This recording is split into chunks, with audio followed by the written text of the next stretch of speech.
SNS타임즈 시청자 여러분 안녕하십니까? 박남구의 공감정책 토크쇼 진행을 맡은 박남구입니다. 오늘은 세종시편으로 제20대 국회의원 예비후보자로 등록한 국민의당 구성무 후보를 초청하여 다양한 분야의 지역 현안과 후보자의 새로운 정치 공약과 비전을 정책 토크쇼로 풀어보는 시간으로 마련하였습니다. 시청자 및 유권자 여러분, 많은 관심과 시청을 부탁드리겠습니다. 구성무 후보는 한남대학교 사회과학문학대학원 언론홍보학과를 졸업하셔서 언론학 석사이십니다. 전 청와대 행정관과 지역신문 발전위원회 전문위원을 역임하셨고 현재는 기초과학연구원 선임행정원 한국커뮤니케이션 학회 이사로 활동을 하고 계십니다. 후보님 안녕하십니까? 네, 안녕하세요. 네. 날씨가 요즘 꽃춤추위라 많이 춥지요? 네, 오늘 아침에 거리 유세했었는데 아직도 좀 추운 기운을 느낄 수 있었습니다. 네, 혹시 건강 감기나 혹시 괜찮습니까? 제가 또 어떤 일이 하나 미치면 네. 그 일이 끝날 때까지 아주 건강하게 잘하는 스타일이라 네. 아주 재밌게 즐기고 있습니다. 네, 우리 후보님은 한국의 젊은 심장, 또 세종과 함께 뛰는 청년 세종 구성무라는 슬로건으로 네네. 지금 열심히 유권자를 통보하고 계시는데 우리 SNS 타임즈 시청자와 세종시 유권자들께 덕담 한 말씀 부탁드리겠습니다. 네. 안녕하십니까. 20대 총선에서 세종특별자치시 국민의당 예비후보로 열심히 뛰고 있는 구성무 인사드립니다. 오늘이 3월 11일인데 오늘이 제가 존경하는 두 분께서 하늘나라로 가신 날입니다. 다름 아닌 법정 스님하고 유한양의 유일한 회장님께서 돌아가신 날인데 이 두 분은 저에게 주신 메시지가 무소유라는 메시지였습니다. 네. 저 또한 오늘 아침부터 이 방송을 한다는 걸 들으면서 제가 준비한 거는 무소유의 마음으로 정치를 한번 해보겠다라는 생각이 들었고 또 이 제가 주로 선거 운동을 하고 있는 게 SNS입니다. 그래서 이 SNS 타임즈 시청자를 이렇게 또 영상으로 만난다니까 더 기뻤습니다. 네. 감사드립니다. 무소유. 사실은 우리 국회의원들이 네, 맞습니다. 국회의원이 당선되면 그런 마음을 가지면 좋을 텐데 후보님이 꼭 기억을 하셨다가 네네. 좋은 결과를 있기를 기대를 하겠습니다. 다음 질문은 제20대 네네. 국회의원 선거에 임하는 우리 후보님의 특별한 각오가 있으리라 생각합니다. 그동안에 청와대 행정관으로 역임을 하면서 어떤 행정 업무나 어떤 이런 것들이 충분히 남보다 월등하다고 생각을 합니다. 그래서 이 기회를 빌어서 유권자들께 출마의 변을 좀 부탁을 다시 한번 드리겠습니다. 네.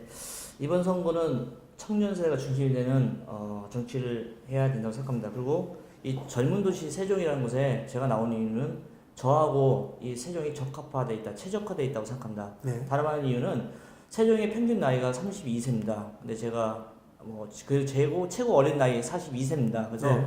세종에서 이 젊은 후보가 바꿀 수 있다고 생각을 하고 있습니다. 또한 제가 이렇게 출마하게 된 동기는 지난 몇 년간 양당 독재 때문에 대한민국이 많이 아파하고 있고 실험하고 있다는 사실을 느낄 수 있었습니다. 그걸 느끼면서 이번 기회에 좀 나와서 신선 정치 그리고 새로운 정치로 국민들과 이 세종 시민들께 보답을 하고 응답을 해야 되겠다고 해서 나왔습니다.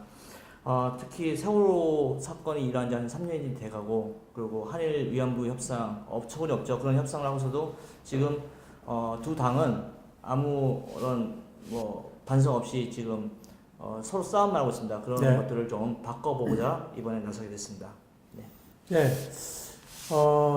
세월호 사건이나 지금 여러 가지 우리 내부적, 국제적 굉장히 경제도 어렵고 힘든 시기에 또 정치도 어렵겠습니다. 네, 현재 정치 19대가 이제 끝났지만 상당히 어렵잖아요, 그죠? 그래서 20대는 좀 새로운 그런 정치가 됐으면 하는 바람을 해봅니다. 후보자께서 평소 존경하는 인물이 계시는지요? 그리고 특별히 존경하는 어떤 이유를 좀 들어보고 싶습니다. 예, 특별히 존경한다고 말하기엔 특별히 소중하게 생각하는 분이라고 생각합니다. 저는 저희 가족이라고 생각합니다. 네. 저희 우선 이 선거에 나온다는 게 쉽지 않은 특히 42세 젊은 나이에 나온다는 게 쉽지 않았습니다. 근데 그 결정을 해게끔 해준 우리 와이프, 그 다음에 두 딸, 우선 그분들이 제일 소중한 네. 분이라고 생각합니다. 그리고 네. 사실은 자식 사위가 정치를 한다고 했을 때 반기시는 부모님도 계시겠지만 사실은 하지 말고 또 며느리, 딸 걱정, 며느리 걱정 때문에 반대를 하실 텐데 네. 흔쾌히 승낙해 주신 장인, 장모, 그 다음에 어머니, 아버님께 감사의 말씀드리고 그분들을 사실 존경합니다. 왜냐하면 네. 제가 또는 저희 가족이 화목하고 행복할 수 있는 것은 그분들이 있었기 때문이라고 생각합니다. 그래서 그분들과 함께 그리고 그분들 계속 존경할 거고요. 그분들이 주시는 말씀이 더 아픈 얘기가 많습니다. 제가 살다 보니까 그래서 네. 그런 분들과 함께 한다는 게 저는 기쁘고 행복합니다. 네. 여튼 선거라는 것이 재미있는 네네. 그런 구도로 돼야 됩니다. 이게 돈 쓰는 정치나 또 어떤 힘들어 이렇게 하다 보면 선거는 재미가 없을 것 같고 재미있게 선거를 젊은 나이로 선거에 어떤 뛰어들었기 때문에 남들과 좀 차별적인 어떤 그런 것들이 좀 핵심이 되게끔 이렇게 진행하라고 가족의 소중한 그럴 수 있죠. 이순신 장군이나 세종당이 물론 존경스럽지만 내 가족이 1번이다. 그렇죠. 지금 건강 챙겨야 되고 뒤에 서포트 해줘야 될 부분들이 그 부분이라 생각하고 후보자께서는 이 험난한 정치 행정관으로 계시고 지금 연구원으로 계시는데도 불구하고 네. 이렇게 어떤 정치 뭔가 좀 안 좋은 부분이 있어서 하지 않을까 생각하는데 그 부분에서 간단하게 좀 설명을 좀 부탁드리겠습니다.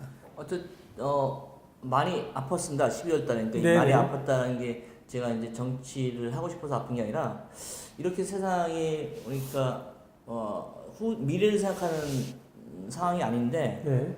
이거를 아무도 지적을 안 하는 것들 또 그리고 이런 상황이 계속 돼야 되는 미래 예측이 좀 아팠고 그래서 생각하면서 청와대에서 경험했던 국정 운영 능력을 좀 발휘할 수 있는 기회이고 두 번째로 이번 선거는 시대적 요구가 청년을 원한다고 생각을 했습니다. 네. 그동안 거기에 특화된 제가 좀 나서서 바꿀 수 있다면 세상을 바꾸는데 일조를 할 수 있다면 거기에 한번 도움이 되고자 나왔고 그리고 또 지금까지 정치인들은 사실은 기득권을 쟁취하기 위해서 선거에 나오고 또 그걸 유지하려고 했다고 생각합니다. 근데 네. 젊은 후보, 저 같은 후보는 나와서 일을 할 수 있고 또 봉사정신으로 이 세상을 바꾸는데 일조를 할 수 있다고 생각했습니다. 특히 저는 9살, 11살 딸인데 그 두 딸들이 행복하게 자랄 수 있는 대한민국을 만들기 위해서라면 제가 할 수 있는 일을 다 하겠다라는 결심을 가지고 선거에 나서게 됐습니다. 네, 알겠습니다. 아까 청와대 행정관으로 근무를 하셨다는데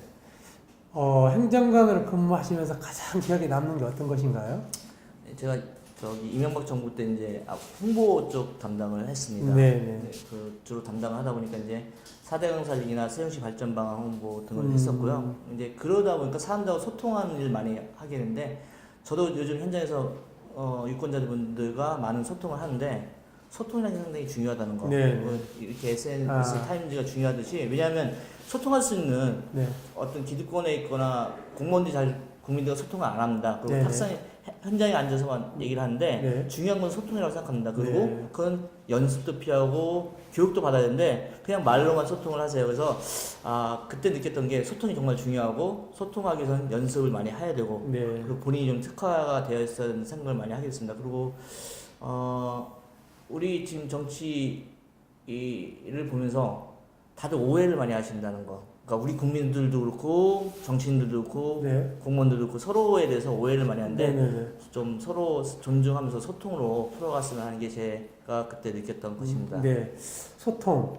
자, 소통을 하려면 일방적인 소통이 아닌 쌍방향 소통이 돼야 될 것 같고, 그 다음에 각자의 어떤 나이나 계층에 맞는 어떤 눈높이가 맞아야 되지 않을까 생각을 합니다. 여튼 후보님께서는 커뮤니케이션 전공도 하셨고, 또 전 정권에서 행정관으로 홍보를 담당하셨기 때문에 잘 하리라 믿습니다.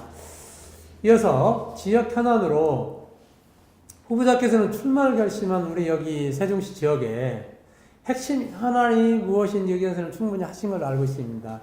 그럼 가장 시급한 현안이 어떤 것이 있고 거기에 따른 어떤 보완 정책이 있는지 그걸 좀 유권자들께 설명을 좀 부탁드립니다. 지금 세종시의 가장 큰 문제는 저는 고물가라고 생각합니다. 고물가요? 네네. 네. 그러니까 사실은 지금 세종시 정부청사 앞에 있는 죄송합니다. 스타벅스가 네.